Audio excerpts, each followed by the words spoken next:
영어로 하겠지만 제 앞부분에 잠깐 소개해드리는 말씀은 한국말로 진행을 하겠습니다. 저는 연세대 언론홍보 영상학부의 교수로 있는 김용찬입니다. 만나 뵙게 돼서 반갑습니다. 오늘 전체 진행은 이런 식으로 하겠는데요. 제가 처음에 잠깐 쿨드리 교수님에 대해서 소개 말씀을 드리고요. 그 다음에 제가 강의를 하겠고, 그리고 나서 이게 꼭 필요할지는 모르겠는데 제가 한 5분 정도 한국말로 강의 요약을 하도록 하겠고요. 그리고 나서 오늘 또 토론자로 서울대 강재호 교수님과 또 연대 이상길 교수님께서 수고를 해주시겠는데, 두 분의 토론을 듣고 나서 여러분들 질문 Q&A 시간을 갖는 그런 방식으로 진행을 하겠습니다. 지금 다 영어로 하겠는데요. Today I'm so pleased to have Professor Couldry here at Yonsei, and also have a chance to hear his lecture about his coming book, Cost of Connection. Right? So let me briefly introduce Professor Couldry, even though many of you already know him, mostly probably through his books. Professor Couldry is Professor of Media, Communication and Social Theory in the Department of Media and Communication at London School of Economics and Political Science, right? LSE.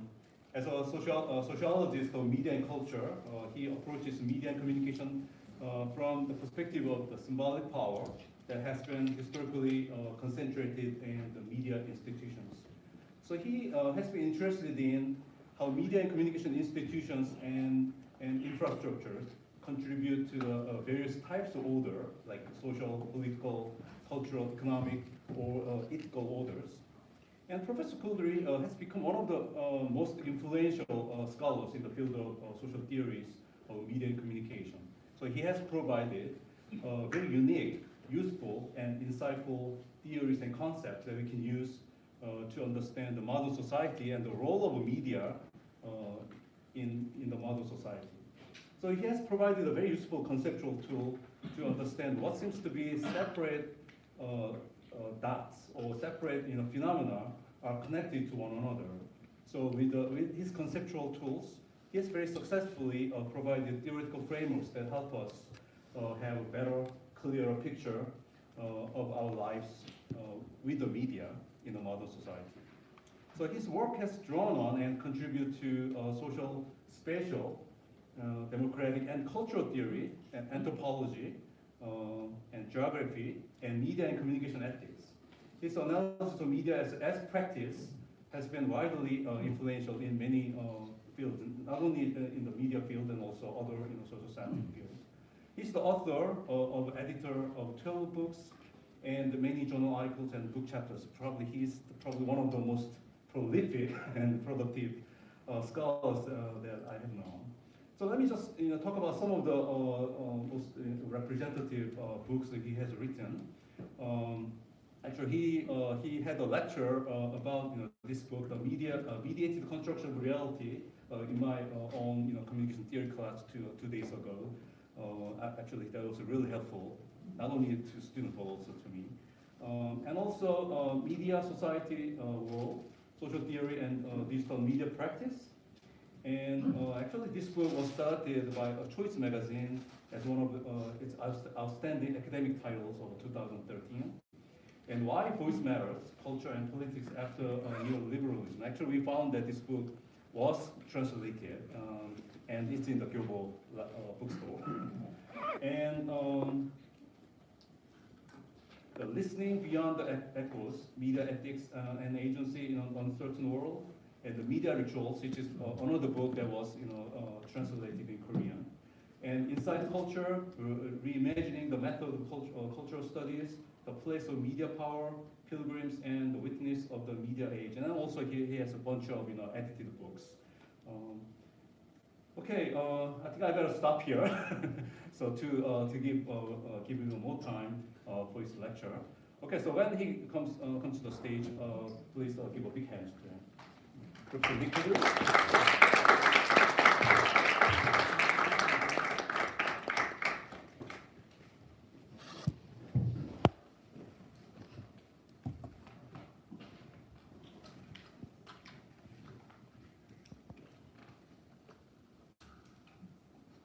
맞습니다.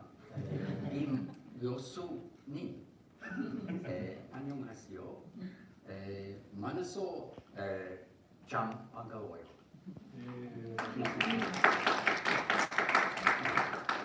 Now in English. It's great to be here. Very exciting. I'm in Korea for the first time and to be at this exciting university. And I'm really enjoying my time here in Seoul, and I hope I can come back. As you know, today I'm going to talk about a book. You have details of the book, the leaflet. And the book is about something very simple, that something big is going on with data. The data is not just big in terms of volume, as reflected in the phrase big data, that something transformative is happening with data. And we've known this, at least since the revelations of Edward Snowden in summer 2013. The real story of those revelations was not the one emphasized in the media about the surveillance by the American and British security authorities of ordinary, sometimes less ordinary citizens. The real story was about how much data corporations were already collecting from us, from which, of course, governments sought to benefit. It was a story about the public-private surveillance partnership, as leading US security expert Bruce Schneier calls it. And in this lecture, I want to look deeper into what is going on with data. And I'll be drawing on my forthcoming book with the Mexican-American scholar Ulysses Mejias, which is called The Costs of Connection. It comes out next year, but it's already available for order. In fact, you get 30% off. So that's a special leaflet, but you have to wait till August. So I'm giving you something to tempt you.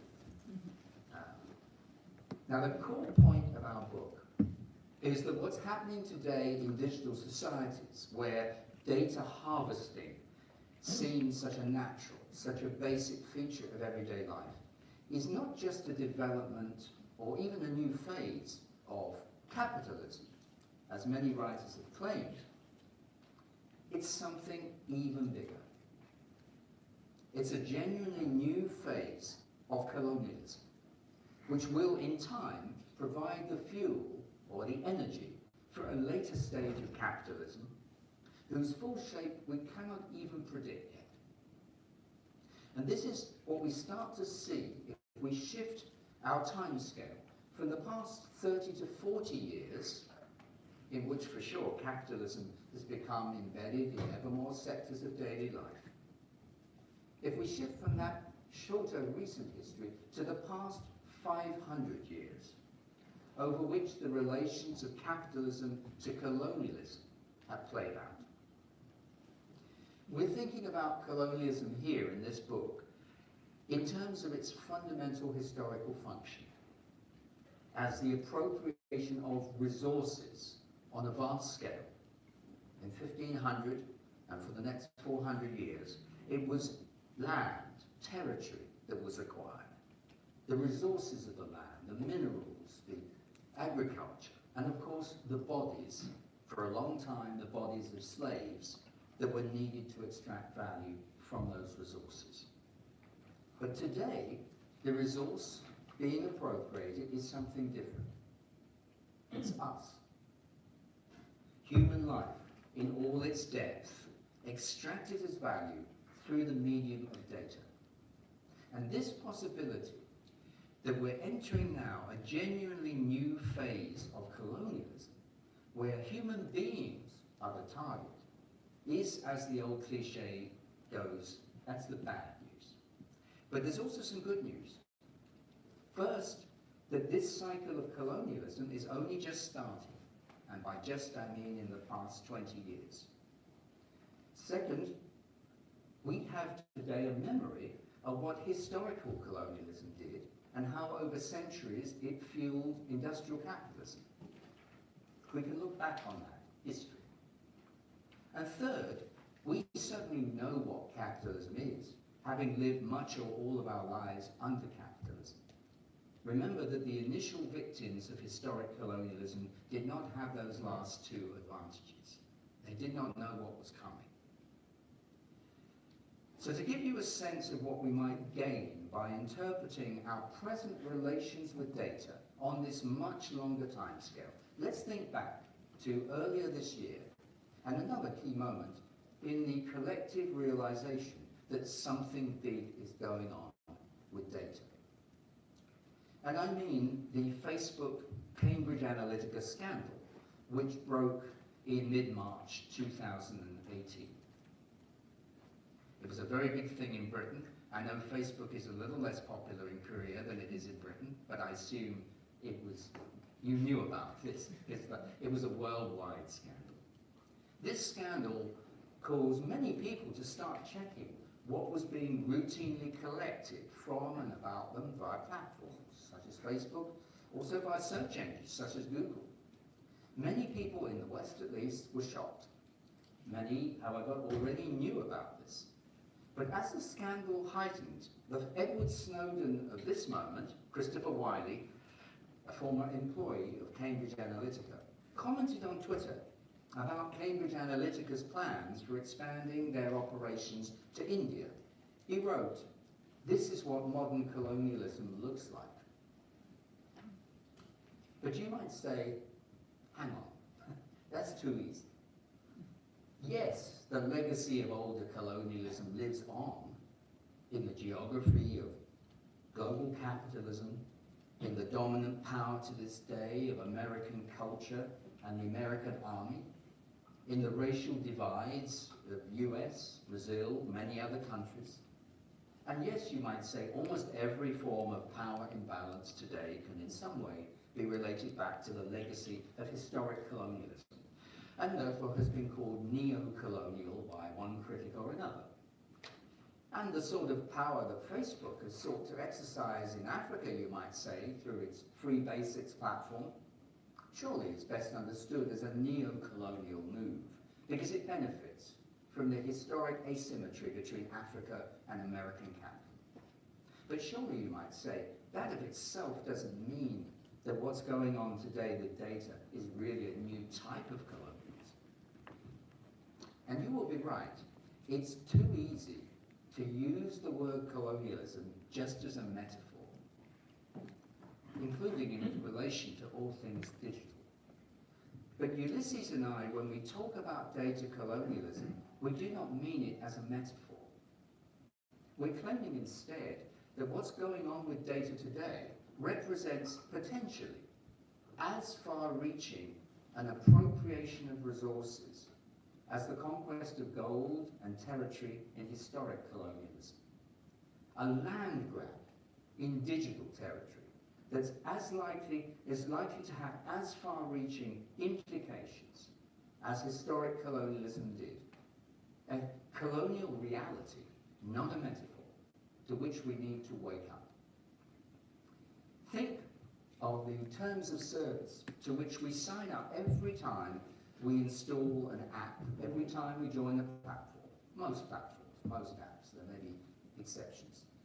In normal times, no one reads them. We just click accept because we want to get on and use the app, use the platform. That's a picture of my phone. I pressed accept because for some reason, I've knocked Facebook off my phone, so I put it straight back on. But I photographed what I was agreeing to, and it was quite surprising. Sometimes, of course, our acceptance is just assumed, no questions asked, although the European GDPR legislation has tried to disrupt that assumption. Sometimes our employer or university encourages us to use an app like Fitbit to monitor our health, and that requires us to accept Fitbit's terms and conditions, whether we like them or not. Or we may be required to accept the terms and conditions of data extraction by an insurer or by the supplier of a smart appliance in our home. But by that act of acceptance, whether it's actual or implied, we enter into a whole set of what Ulysses and I call data relations. that unfold in ways that we understand only very partly. It sometimes seems a mystery how we can accept so much with so little resistance. But to explain this, let's think historically through a colonial lens. Let's think back to a document used in the early days of the Spanish conquest of Latin America, which was called the requerimiento in Spanish, or demand. Well, almost exactly 500 years ago, the document was drafted by lawyers in 1513 at the Spanish court. Conquistadors would ride up to a mile or two outside a village whose gold they wanted, and they would read out this document, many pages, in the middle of the night, in Spanish, which was a language they knew the locals did not understand. Here's a little of it. If you do not submit, I certify to you that with the help of God, we shall powerfully enter into your country and shall make war against you in all ways and manners that we can, and shall subject you to the yoke and obedience of the church and their highnesses. We shall take away your goods, and we shall do you all the mischief and damage that we can. The next morning, after no one had heard this message, they would then ride into the village, take the gold that they wanted, using whatever violence they needed to do so, and usually much more. Now you'll notice immediately a difference, that we really do accept. We really do click accept. So no violence is needed to take our gold as we use the platform or app whose terms appear to us. I'll come back to why in a moment, but first let's try to map, more precisely, the key features of historic colonialism onto data colonialism today. The fundamental moves and the historical function of original colonialism, I'm thinking here mainly of Spanish colonialism, Dutch colonialism, British colonialism, Latin America, Africa, and so on. Obviously there are many other histories of colonialism in the East, as it were, and so on and so forth, but that's why I'm concentrating. The fundamental function of this broad historical colonialism can be understood in terms of 4 levels. The appropriation of resources, the creation of new social relations to stabilize that appropriation, then the extreme concentration of wealth that flowed from the appropriation, and finally the ideologies that we used to tell a different story of what was going on, most notoriously the ideology of civilization. And we see exactly these same 4 levels at work with data colonialism. First, there is the appropriation of resources. Human life itself, human experience and action become a direct input to capital. This is often told to us as a cliche, the idea that it's just worthless human exhaust that we just give off as we live our lives. It's just naturally there somehow for the taking, which of course conveniently forgets the mechanisms that are needed to gather, format, extract, process this supposedly natural resource of data. Second, there are social relations, and they are being colonized by data processes as all social relations increasingly take the form of data relations that maximize data extraction for value. Third, the economic value that's extracted is hugely concentrated in the vast wealth of new colonial corporations, what Ulysses and I call the social quantification sector. Facebook, Amazon, Alibaba, Tencent, maybe Neighbor, I'm not sure whether you would count that, maybe that's the good guys, I don't know. We could discuss that. And finally, there were the new colonial ideologies that seek to disguise what is going on. Not the idea of civilization yet exactly, but the idea, for example, that we must always stay connected, that everything must be put into data form. So, for example, we can get more personalized messages and products. And the idea that all of this, including the tracking of us, is somehow inevitable. So we can see all four dimensions of historic colonialism at work in our life with data. But there's one crucial difference. Unlike in 1500, when colonialism emerged without the background of 2 or 3 centuries of capitalism, today's new data colonialism builds on top of the already existing social order of capitalism, which is why it does not generally need violence to be effective. How should we think about this emerging social order? Karl Marx, the great German economist and social theorist, Karl Marx showed that industrial capitalism's social order was based on labor relations and our deep relations to commodities, which make our labor relations seem natural. But Marx was such an amazing social theorist that if we interpret him right, we can see that he allowed for another possibility, that capitalism's social order might at some time in the future be built on other forms of abstraction than labor relations. Perhaps these same data relations that, as I just noted, we already enter into every day of our lives, a habit that's becoming so natural that it doesn't seem like appropriating our resources most of the time. It just seems like convenience. So perhaps then the most important thing going on with data today, the heart of data colonialism, is something so big that we can't see it. It escapes us. Perhaps it is the new corporate strategy and dream that Ulysses and I believe underlies most of the details of datafication, the dream of annexing to capital every point in space and time, of cloning or copying social relations on digital platforms and elsewhere, so that this annexation to capitals seems just natural. And through all this, building a social order that capitalizes human life without limit. The annexation then of human life, our lives, to the forces of capital, a land grab without precedent in human history. An annexation that, to be effective, does not need the violence that took the gold from Latin America, because a vast network of social relations is already in place, on the basis of which new forms of data relation can be built, provided we agree to this. I'll come back at the end to whether we should agree to this. Yes, we're used to the idea there is no alternative to capitalism in general. But the key question is there an alternative? Is there an alternative to capitalism of this datafied sort? And let's remember that until 20 years ago, there was an alternative. We were living it.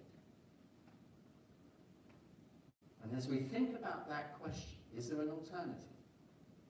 We have to get a clear idea of the costs of data colonialism and the new capitalist social order that it's enabling to be built. What are the costs of an economic and social order based on continuous connection and the forms of power, the new forms of power that this makes possible? What are the costs of connection? In our book, we identified 2 types of cost. First, there are the costs that flow from the types of social discrimination that can be made through data processing, and from the social world that can be built on the basis of that discrimination. I'll say a little bit about that today, but it's a much bigger topic, and it was the topic of another, will be a whole different lecture. If you're interested, you can look at the one I gave last week in Berlin. That's the general site. There'll be a link up there to the recording by the end of the week, I think, if you're interested. But today, I want to focus, and this is the first time in public, I want to focus on a second cost, perhaps even more fundamental, that flows not from the uses of data, but from the basic fact of data collection. What's threatened by a world where human life is continuously tracked and data is gathered about it? Could there be something fundamentally wrong with that? We argue that what is threatened in broad terms by this is human autonomy. Or to be more precise, the space of the human subject that is the basic precondition for freedom and autonomy. And to explain this fully, I'll have to draw on some philosophical ideas, but first let me start with how this threat to the basis of freedom operates in everyday life. Because all of us are living this. In the scandal over Cambridge Analytica, as I said, people across the world were shocked at how much data and metadata were continuously being collected about them without them knowing. They checked the terms of service of platforms such as Facebook that previously they just accepted. They withdrew from platforms, deleted apps, or tried to limit how much data could be gathered about. But these individual actions were not and could never be enough to challenge the economic and social order being built through data colonialism. Why not? Because that order is precisely an order, a way of organizing the world, which depends on collecting as much data as possible at all times and by whatever means. And there's a technical reason for this requirement to maximize data collection. The extraction of value through data is based, as you all know, on artificial intelligence, AI. Machine learning, which is the technique of AI that's important here, machine learning is very different from earlier forms of social knowledge that involve human interpretations of statistics or even qualitative data. Machine learning works by training computers, thousands of computers, to look for patterns in data where there seems to be no pattern, what's called unstructured data. And through millions of repeat calculations, each one building on the last, better patterns emerge until a match is found, a complex set of characteristics that is correlated with exactly or more or less the outcome that we're trying to predict. This is called a proxy. Now, the proxy has no meaning in itself. It's just a very complex matrix that's correlated with a high percentage of the variations found in the original data set, that therefore enables reliable predictions of when that data set will repeat. It's just a proxy. But this process only becomes efficient when the data set that feeds into the finding of the proxy is very large. This is the principle which I'm sure you've heard of n equals all. In everyday practice, except for the largest corporations of the social quantification sector, such as Facebook and Google, Alibaba, Tencent, normally n is not all. N must always, though, be as large as possible, which means that data collection from human subjects and the things that they use, for example, via the Internet of Things, must be as continuous and as comprehensive as possible.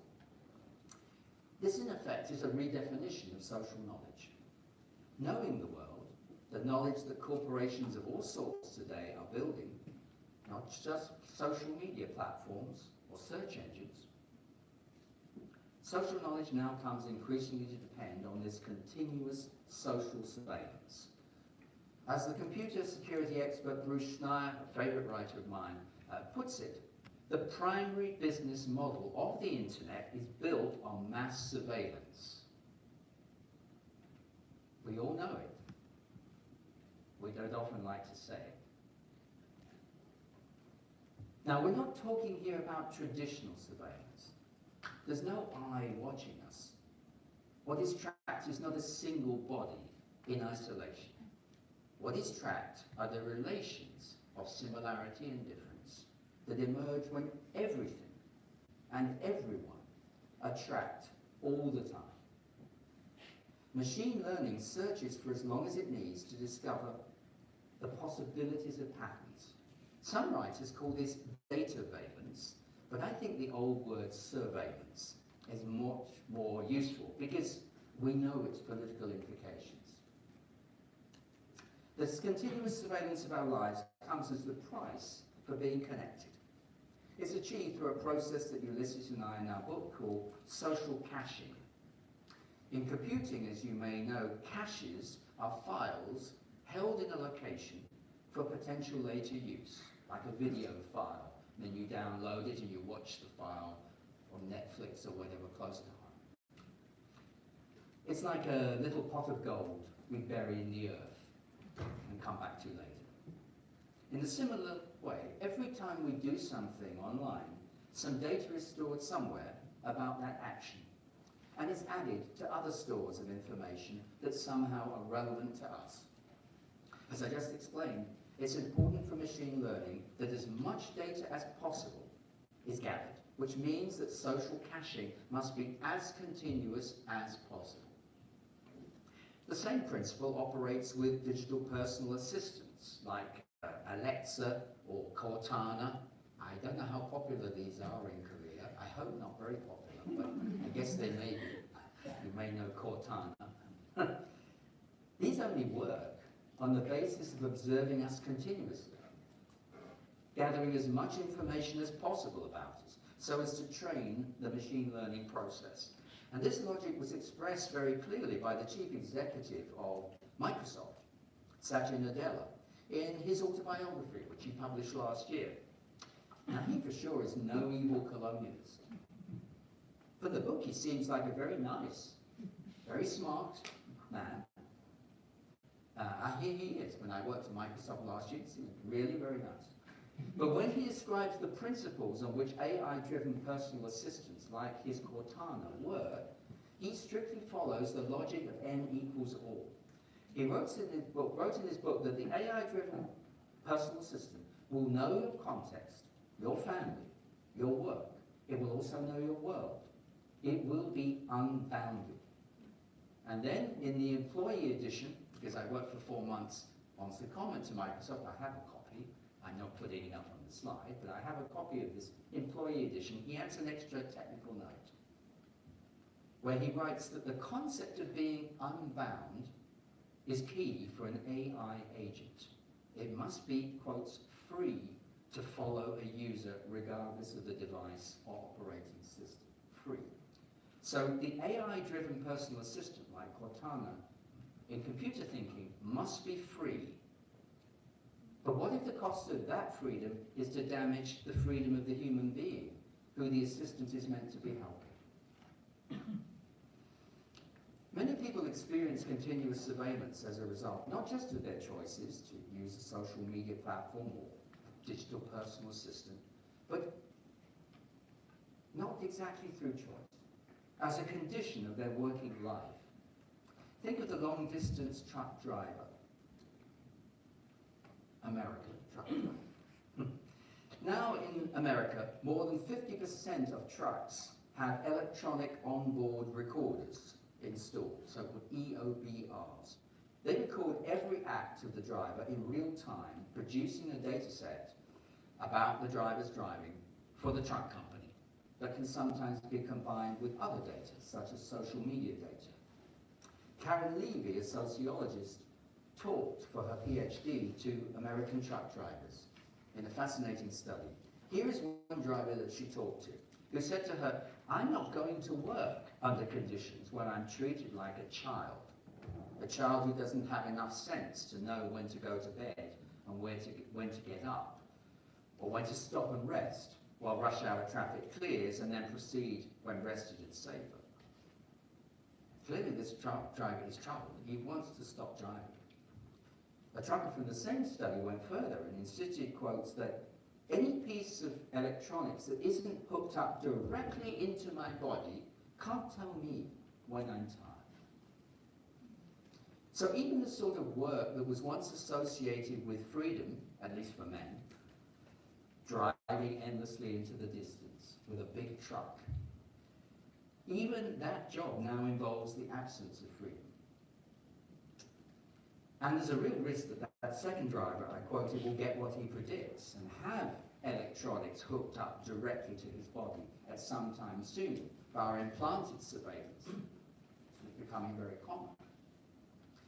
There are a number of reasons for these developments. The first reason is that, as the head of Swedish truck company Scandia put it, I can show it, transport is becoming a data business.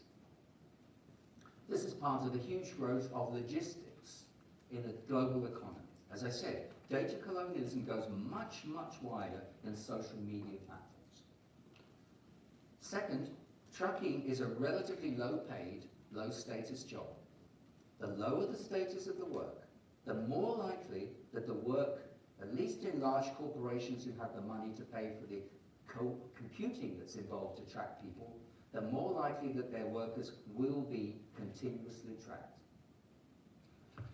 Which illustrates a third point, that if for any reason you have less control over your life due to low skills, low income, ethnic status that is discriminated against in your society, if you're vulnerable for any reason, or maybe you're a single mother with a child trying to earn money just to keep the child, then if for any reason you are vulnerable, then you are likely to be vulnerable also to the new forms of surveillance and data tracking, both by corporations and the state.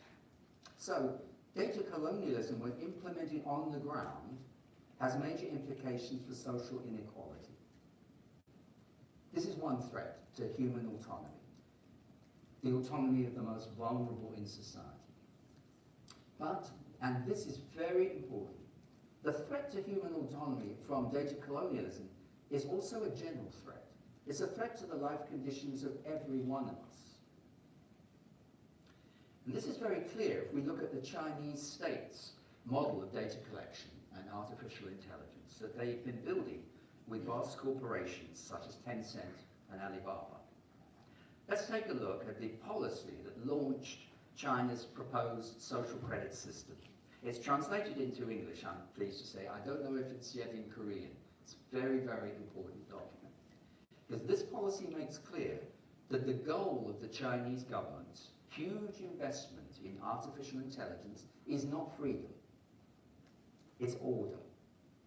As they put it, a market improvement of the social and economic order. And that's exactly how Chinese corporations